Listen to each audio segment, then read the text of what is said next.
Buenos días, chicos. Ya acá para continuar con el tema de las operaciones básicas entre conjuntos, ya traje un ejemplo donde vamos a poder analizar y donde vamos a poder determinar algunas operaciones.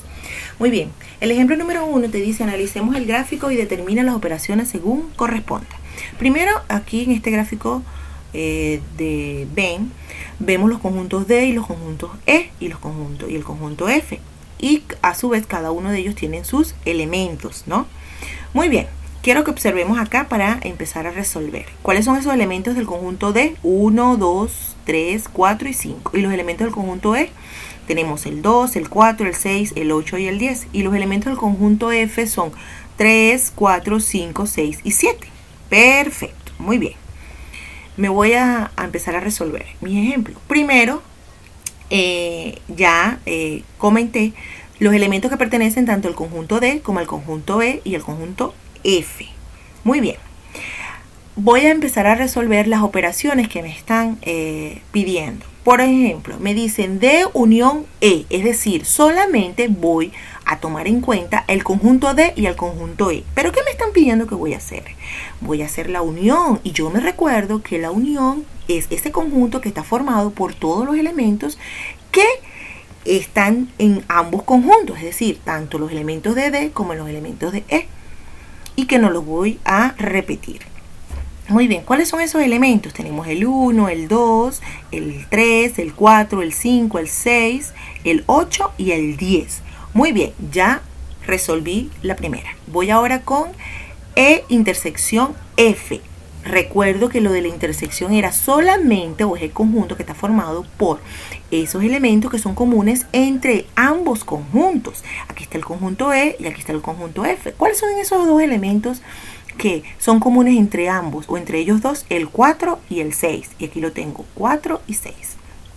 Muy bien, voy a la tercera operación, que es diferencia simétrica de D con F, o la diferencia simétrica de D y F.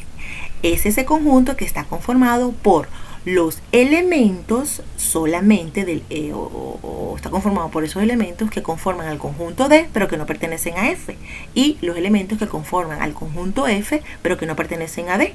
Entonces yo me voy a ir al conjunto D y voy a buscar esos elementos que solamente le pertenecen a D pero que no pertenecen a F, y me puedo dar cuenta que el 1 y el 2 solamente pertenecen a D. Y si me voy al conjunto F, me puedo dar cuenta que el elemento 6 y el elemento 7 solamente forman parte del conjunto F. Y acá lo puedo ver, ¿ya? Y lo acabo de colocar entre llaves. Muy bien, ahora voy con la siguiente operación, que es la diferencia del conjunto D y E. ¿Verá?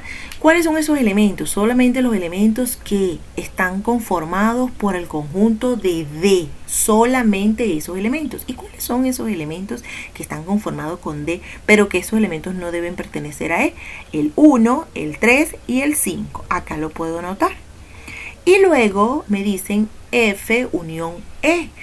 Vuelvo a hacer lo que hice en este ejercicio, que eran solamente esos elementos que pertenecían a ¿quién? A todos los conjuntos, tanto F como E. ¿Cuáles son esos elementos?